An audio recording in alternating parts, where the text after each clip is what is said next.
तो V A minus V B अगर हमें लिखना है तो वी ए यानी कि इस पॉइंट पर, तो देखो ये जो Q1 चार्ज है ये तो इसकी खुद की सरफेस पे ही है, तो उसकी वजह से तो जो सरफेस वाला फॉर्मूला होता है के Q1 बाय वो लिख दिया, ठीक है।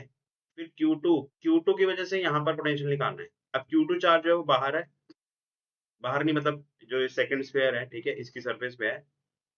तो Q2 चार्ज के लिए ये वाला पॉइंट तो अंदर हो गया, तो अंदर पोटेंशियल वही होता है जो सरफेस पे होता है। तो Q2 की वजह से जो सरफेस पे पोटेंशियल होगा वही इसके अंदर भी होगा Q2 की वजह से। तो सरफेस वाला फॉर्मूला लगा देंगे के Q2 बाई पी। फिर Q3 की वजह से इस पॉइंट पर पोटेंशियल निकालना है। अब Q3 जो स्फीयर मतलब Q3 जो चार्ज है वो सबसे बड़े वाले स्फीयर की सरफेस पे है, और इस चार्ज के लिए ये वाला पॉइंट अंदर है। अंदर वाले पॉइंट पर वही पोटेंशियल होता है जो सरफेस पे होता है, तो के Q3 बाय सी। ठीक है, ये हमारा वी ए आ गया है माइनस वी बी। अब हम बी पॉइंट की बात करते हैं, ये बी पॉइंट, ठीक है। तो बी पॉइंट के ऊपर अगर हमने Q1 की वजह से निकालना है तो Q1 चार्ज की वजह से इस पॉइंट पर अगर हमें पोटेंशियल निकालना है तो ये पॉइंट बाहर है, तो आउटसाइड वाला फॉर्मूला लगेगा। आउटसाइड वाला मतलब के K Q one upon B. Right, very good, ठीक है, क्योंकि ये डिस्टेंस बी हो गया, ठीक है। फिर Q2 की वजह से इसकी सरफेस पे लिखना है तो सरफेस वाला ही फॉर्मूला लगेगा, क्यू टू बाई बी। के Q2 बाय बी। फिर Q3 की वजह से बी पॉइंट पर, है ना, K Q by C. Very good, K Q3 bye सी। अब सब्ट्रैक्ट कर लेते हैं कौन कौन से कैंसिल आउट हो रहा है। K Q one into one by A minus one by नहीं, बी। ये वाला कैंसिल हो रहा है और ये वाला। फाइनल आंसर बता रही थी। अच्छा, के Q3 बाय सी भी तो कैंसिल हो रहा है, हाँ, हाँ वही। ये भी हो रहा है। तो के Q1 अपॉन ए, माइनस के क्यू वन बाई बी। ठीक है, तो ये सही आ रहा है आपका। Yes sir. यस सर, ठीक है, गुड। फिर वी बी माइनस वी सी लिख रहा हूँ। वी बी तो हम निकाल चुके हैं, ये पूरा वी बी है, तो वी बी लिख देते हैं के Q1 बाय बी प्लस के Q2 बाय बी प्लस के Q3 बाय सी, है ना, ये वी बी आ गया। वी सी लिखेंगे इस पॉइंट पर, तो ये वाला पॉइंट ए और मतलब Q1 और Q2 के लिए बाहर है, तो बाहर वाला फॉर्मूला लगेगा, बाहर वाला यानी कि K K Q1 Q one upon by C. K Q2 upon सी, और Q3 के लिए उसकी सरफेस पे तो के Q3 बाय सी।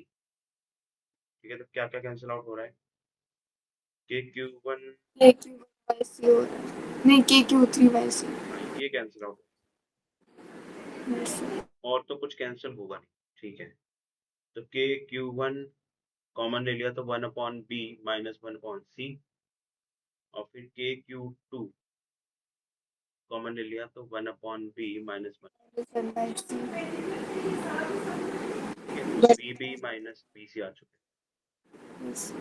तो क्या है बेटा, ये आपका ठीक है, B A minus B B. Yes sir.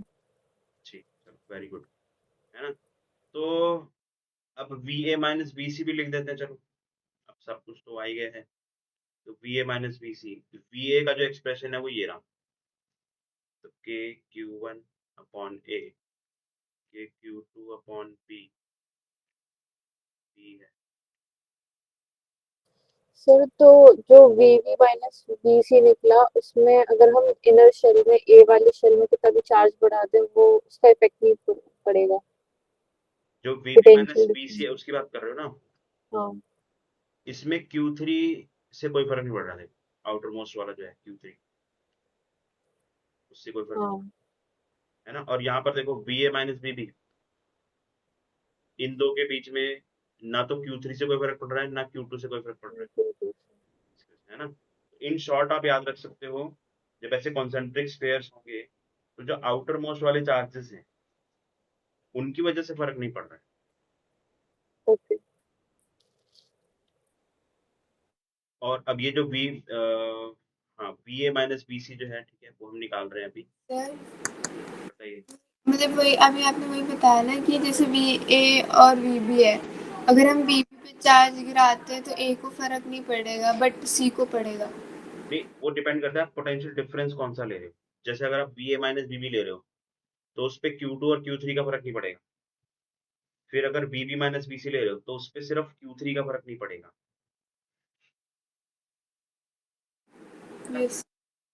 तो जो भी आप पोटेंशियल डिफरेंस ले रहे हो, उस पोटेंशियल डिफरेंस के बाहर जो वाला जो स्पेयर होगा, जैसे मैं आपको बताता हूँ, जैसे ये V B minus B C है, ठीक है, बी और सी की बात हो रही है, तो जो आउटर वाला है क्यू थ्री, वो इस एक्सप्रेशन में नहीं आएगा। देखो, तो इन शॉर्ट, जब भी आप पोटेंशियल डिफरेंस ले रहे हो, तो जो बाहर वाला स्पेयर का चार्ज है, वो उस एक्सप्रेशन में नहीं आएगा। ऐसे वी ए माइनस बीबी का देखो, वी ए माइनस बीबी में जो आउटर स्पेयर है, उस पे चार्ज क्यू टू है, तो वो क्यू टू आ नहीं रहा एक्सप्रेशन में, है ना। तो ये मैं आपको शॉर्ट में समझाना चाह रहा हूँ कि जब भी आप पोटेंशियल डिफरेंस निकालेंगे, तो जो आउटर वाला स्फीयर है, उसका चार्ज एक्सप्रेशन में आपको नहीं दिखेगा। उस पर आप कितना भी चार्ज देते रहो, कोई फर्क नहीं पड़ेगा। अच्छा, फिर ये हम लिख लेते हैं V A minus B C वाला। वी ए वाला भी हमने पूरा नहीं लिखा है, ये K Q three by C minus B C. C वाला हमने कहाँ लिखे है, ये लिखे बी सी वाला। तो के Q one by C, K Q to bye C, K Q three by सी।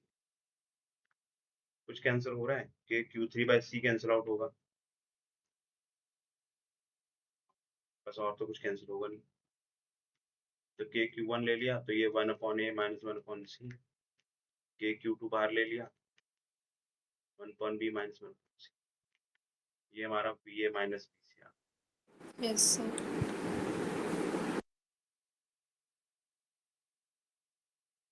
ठीक है, तो ये नोट डाउन कर लीजिए, फिर हम आगे बढ़ते हैं। Done sir. 11 आपका हो गया। Done sir. ठीक है।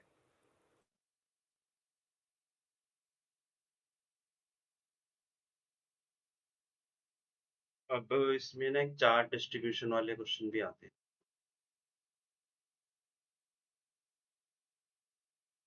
एक काम करते हैं, चार्ट डिस्ट्रीब्यूशन वाला नेक्स्ट क्लास में करेंगे। एक अभी छोटा सा टॉपिक है, वो करवा देता हूँ। ऐसे मेटल प्लेट्स हैं,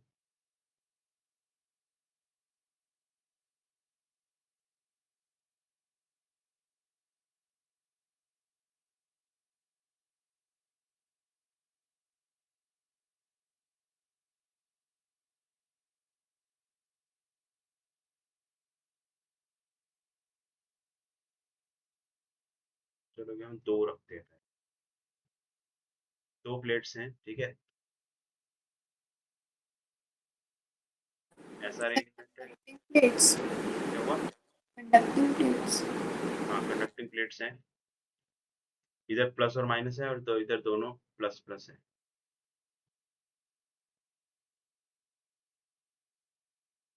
इसकी सरफेस चार्ज सिग्मा, इसकी माइनस सिग्मा, इसकी सिग्मा, इसकी सिग्मा। यहाँ पर रीजन्स बना रखे हैं ए बी सी, और यहाँ पर डी ई एफ। ये दोनों सेपरेट क्वेश्चन है, ठीक है। ये क्वेश्चन वन, क्वेश्चन टू। ये क्वेश्चन आईआईटी में और नीट में आ चुके हैं, लेकिन क्वेश्चन बहुत आसान है। उन्होंने पूछा था electric field at A, electric field at B, electric field at C. तीनों पॉइंट पर इलेक्ट्रिक फील्ड निकालनी, ठीक है, जो कि बहुत आसान है। देखो, जो ये जो शीट्स है ना, ये इनफाइनाइट शीट्स हैं, ठीक है, consider them as a infinite sheets, क्योंकि क्वेश्चन में लिखा हुआ है दीज आर इनफाइनाइट शीट्स। तो इनफाइनाइट शीट्स का जो इलेक्ट्रिक फील्ड का फॉर्मूला, वो हमें लगाना है। तो सिंगल साइड पे अगर चार्ज होता है ना, तो सिंगल साइड पे अगर चार्ज होगा, तो जो इलेक्ट्रिक फील्ड आएगी, ठीक है, वो किस हिसाब से आएगी, sigma by two epsilon nought, two epsilon nought. है ना। तो पॉजिटिव की वजह से इलेक्ट्रिक फील्ड इधर को है, अगर हम पी रीजन की बात करें। नेगेटिव की वजह से भी इलेक्ट्रिक फील्ड इधर को ही होगी, क्योंकि नेगेटिव की वजह से तो टू आर्ट से चार्ज होती है, वो भी by sigma by two epsilon.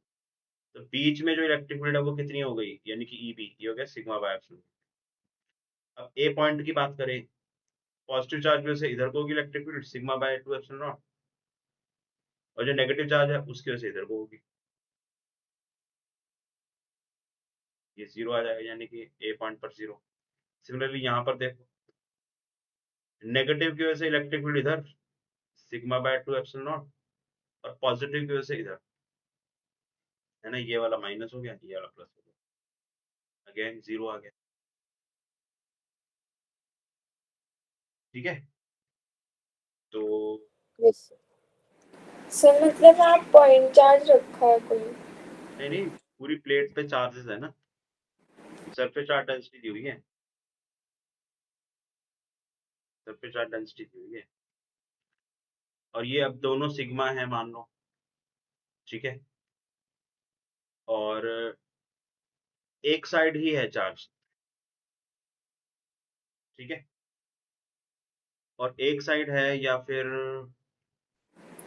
Sir मुझे एक चीज़ समझ नहीं आई कि वहाँ जो ए बी सी पे है वहाँ एक एक टेस्ट चार्ज रखा होगा तभी तो किसी की वजह से बता पा रहे हैं बी और सी की, मतलब बी में हाँ, तो मतलब टेस्ट चार्ज आप मान लो ना, टेस्ट चार्ज का मतलब क्या होता है, टेस्ट चार्ज का मतलब होता है कि उसकी खुद की पॉजिटिव। इलेक्ट्रिक फील्ड नेग्लिजिबल है ना, तो आप रख चाहो तो ठीक है रख लो, लेकिन उसकी खुद की इलेक्ट्रिक फील्ड नेग्लिजिबल मानी जाएगी, टेस्ट चार्ज का मतलब ही वही होता है। ठीक है, तो अगर हम इसकी बात करें, ये जो चार्ज डिस्ट्रीब्यूशन है इस तरीके का, अब यहाँ पर हमें इलेक्ट्रिक फील्ड एट टी निकालनी है, तो ये पॉजिटिव चार्ज और ये भी पॉजिटिव चार्ज, दोनों की वजह से इलेक्ट्रिक फील्ड इधर ही आएगी, सिग्मा बाय 2 एप्सिलॉन। इस पॉइंट पर देखें तो इधर दोनों की ऐसे आएगी, यहाँ पर देखें तो एक इधर एक इधर, तो टी पॉइंट पर हो जाएगा सिग्मा बाय 2 एप्सिलॉन, दोनों ऐड हो जाएंगे, sigma by epsilon, electric field eight E point 0, electric field eight F point sigma by epsilon. ठीक है, तो इस टाइप का अरेंजमेंट जो है